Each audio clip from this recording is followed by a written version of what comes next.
The Dover Tower, it used to be over there from 1956 to 2009, then they built that one, brought the top over here, and now it's part of the museum.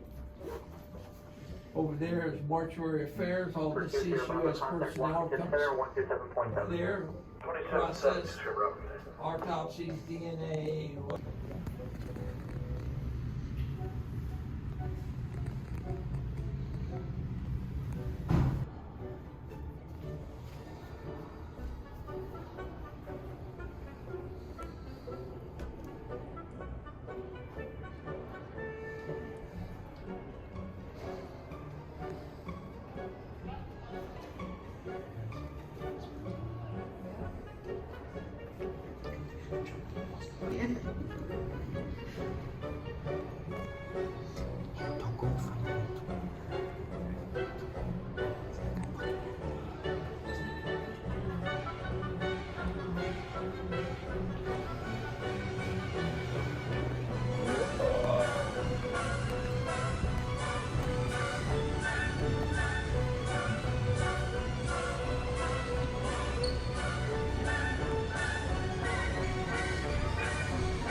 I didn't even come across them.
There's a nest. Lay back, Stevie. What kind There's of a nest in there. What kind? I don't know. A lot? It's just one section. Yeah, it's just a section. Yeah, I'm not sure how big this is. Hello.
The troops or passengers, they face backwards except two face forward for crew members. But there's two bathrooms up there and a double bed television. Oh, wow. And back up front, there's a single galley kitchen, a bathroom, two bunk rooms, 6 bunk beds, and seating for about 25 people.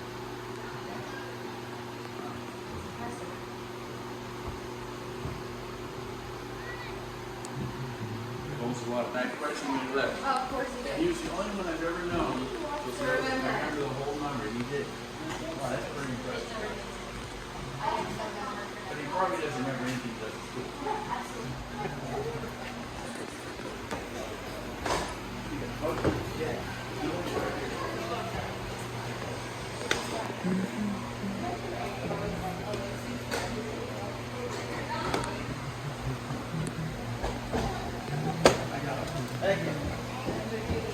It's 2 tanks for 65 tons each.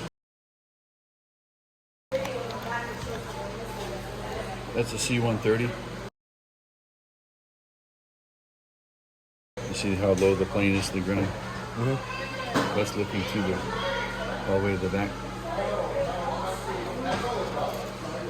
That's the plane next door refueling one of these. An A-10 fighter. If you have boxes downstairs, that's the whole load of boxes. You only have a 12-inch area to walk between them, right here. Or this catwalk on the sides where this guy's walking. Another load airplanes. There's 8 of them in there. Secret Service, and the president goes somewhere, we usually carry his helicopter. There's limo and the Secret Service. Now the smaller planes do it. So whenever the president goes somewhere, there's always a cargo plane somewhere in the area. You just don't see it. Okay. And if you crash one out here in the field, you cut the cockpit off and save it. These crashed out here years ago.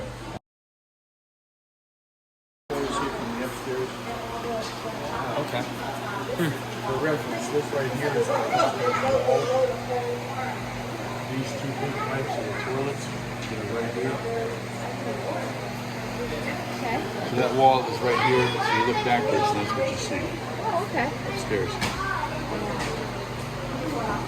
And in front of the wings, you have the upstairs here. That white ladder up there is right here. You go upstairs, there's your flight crew, pilot, co-pilot, engineer, and navigator. There's 2 bunk rooms on the right, 6 bunk beds, and more seating for the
October 24th, just 7 weeks from the day of the first test, the feasibility of the Air Mobile ICBM concept was determined.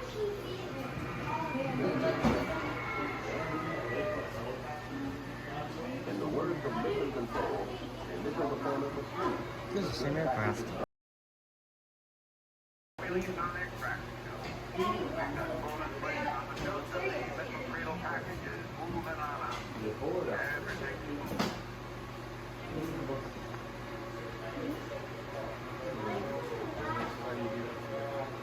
There's another tier to very good. It's a clean extract. Very nice. A stable platform in flight. Coming up on explosive move. Coming up on explosive move. Mark, there it is.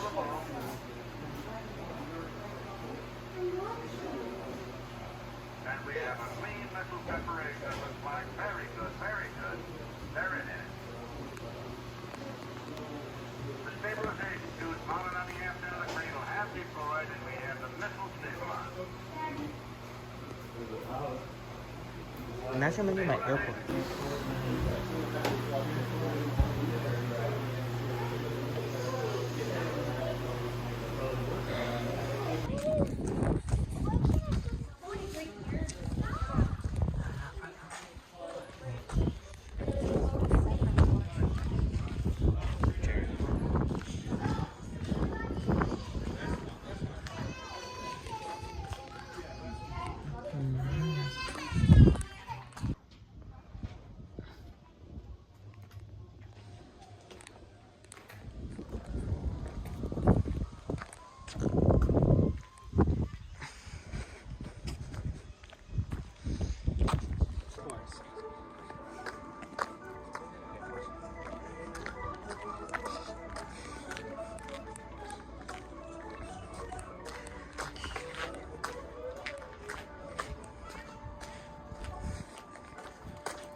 Yeah.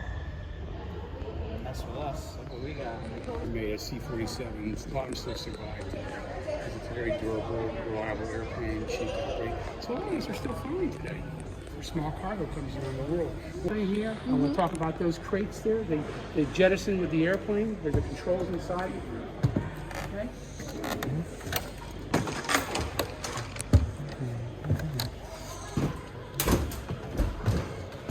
Do me a favor, don't come too far up. Because I'm all debilitated. Don't go too far. Watch your head. Get on your toes. Okay. Come on in. Don't go all the way to the front, please. Yeah. Come on in. Are you guys all together from the end to here? Yeah. Okay. So at any point in time in my discussion, if the little ones can't take it anymore, and neither can the moms take it anymore, feel free to go into the cockpit and just go out the door, and then you'll have your freedom. Yeah, okay. Because this is not the kind of thing a little one gets. E6.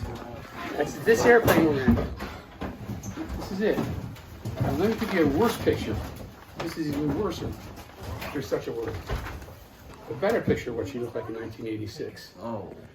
She was at an army base called Fort Indian Gap in Harrisburg, Pennsylvania. That's where she was. And she was being used by the Army as a training aid for heavy lift helicopters. She was just being picked up, put down, day after day after day after day as a training aid. Well, in 1986, our museum was created. We have no airplanes. We had 2 hangars on the far side of the base, which the Air Force loaned to us so that we could start a museum. Before this was restored, this hangar here and the grounds. All right? What do you want with this hunk of junk? It's crap. Look at this thing here. Well, we found out about the eve of D-Day. She participated in jumping 17 men out of this airplane here. Okay. We found out she's also part of Operation Market Garden, which made a movie, A Bridge Too Far. A Bridge Too Far. They also made part of Operation Varsity, which was the first time we dropped troops into Germany in World War II. She did that too. And after the war, she's part of the Berlin Airlift. Look it up. It's a very historic operation. So she is a true war hero. But she was just being used as junk. Would you believe me if I told you this plane flew here? Yeah. You guys are, well, I mean, you're right. But maybe you're wrong. That's how she got here. Ah. So kind of. That's the helicopter carrier here. Now this is George and Joe, the 2 men. George and Joe, 82nd Airborne Division, very famous group of people. 82nd, 101st got a lot of notoriety for D-Day. Okay. And George and Joe, one of you is sitting where he sat, and one of you is sitting where he sat. Do you want to know? You want to know who? Go ahead. Sure. No, I'm not going to tell you. I'm going to torture you. No, that's Joe Morandini. You're sitting where Joe sat. Okay. That man sat there on the eve of D-Day, June 5th, 1944, in the middle of the night, and volunteered for this. That door is open, not the big door, the little door is open. It's dark, explosions, cordite, fumes are all going around you. It's all right. That's fine, you gotta do what you gotta do with that. And he's sitting there, and all these men here, 17 years men, we don't know why it wasn't 17 more on this side, there wasn't, just 17 here. They call it a stick, and they call it in Rangers speak, a stick. So you're part of a group of 17 men. He sat, why am I looking at you? Because that's where he sat, that's where he sat. Think about it. Forever, ever, you're united forever. All right. That's really cool. He fought in the Battle of the Bulge, and so did he after D-Day. He got shot in both shoulders during the Battle of the Bulge.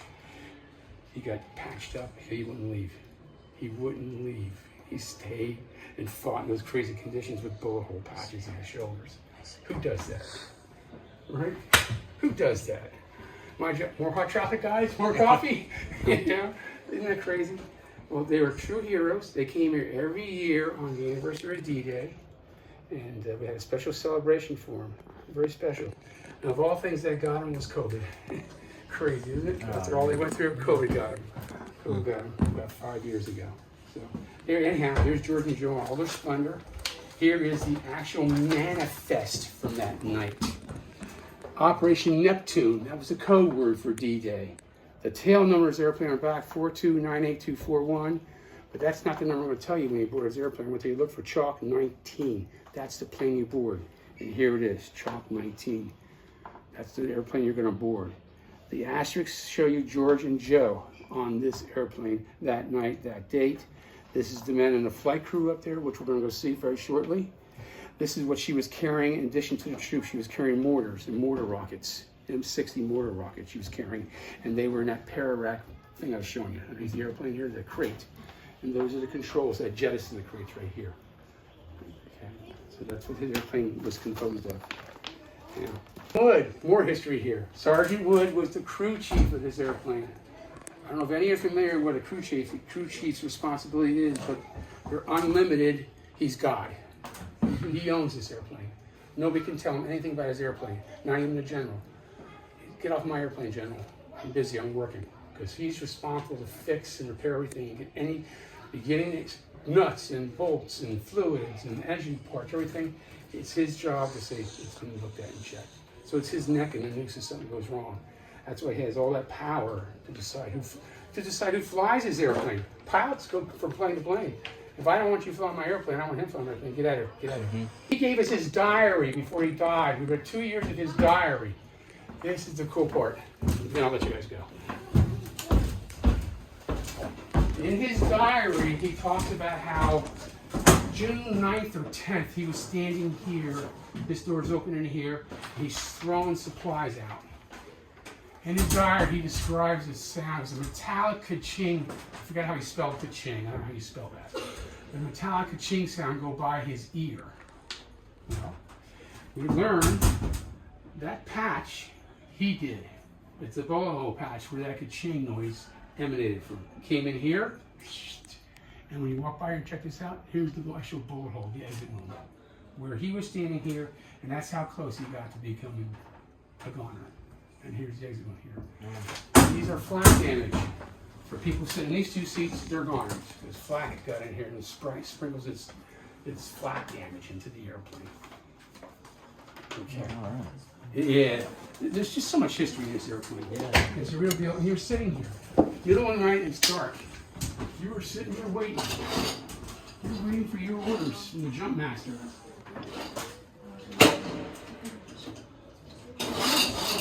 I'm the jump master. I don't jump, but I'm your boss for that night. Okay, I'm looking at those red and green lights. I got a headset. I'm listening to the pilot. And I'm telling the pilot, okay, when we're going, they're going. They're getting restless. They want to go. They want to go. You know, the doors are open. It's getting scary. We can hear the bullets and hear shots. We got to go. He says, okay. Let's tell you an estimate how much time until I give you a red light. He gives him a red light.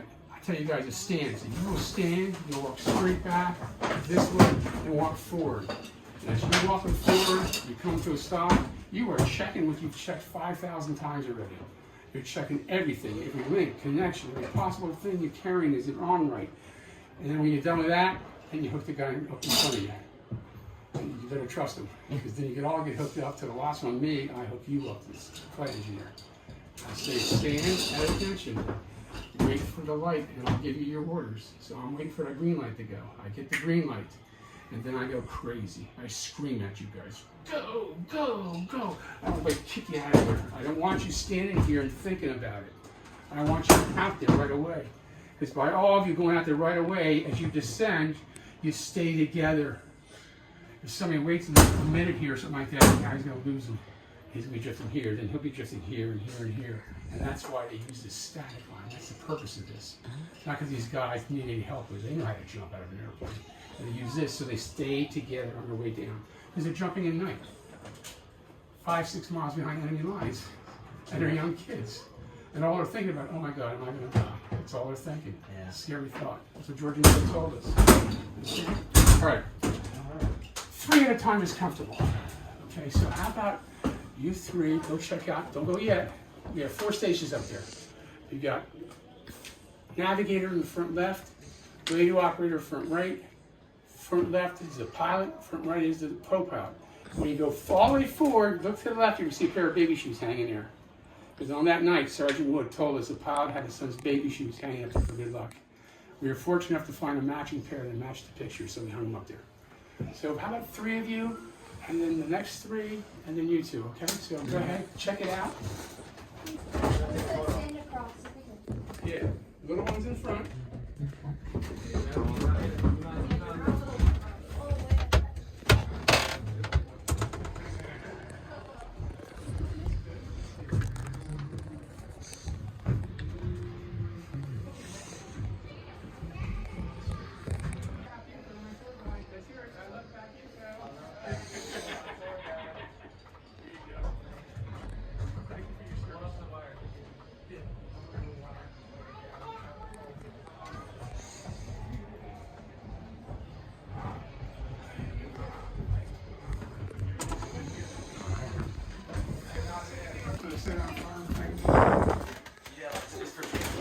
Oh, shit. You don't really, you put your camera Take a picture of you too? Would you like to? And there they are. It's pretty cool, Very, Very cool. cool. right?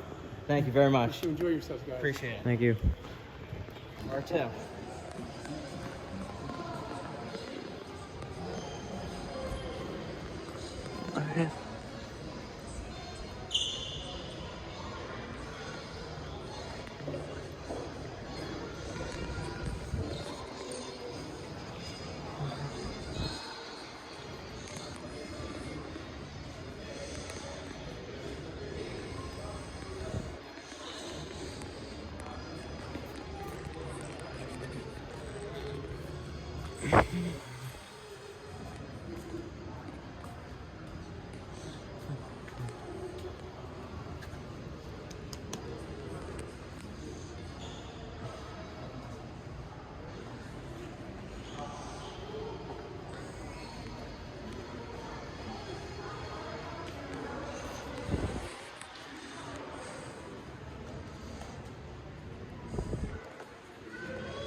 Hey, you're still here. Still here. We're giving you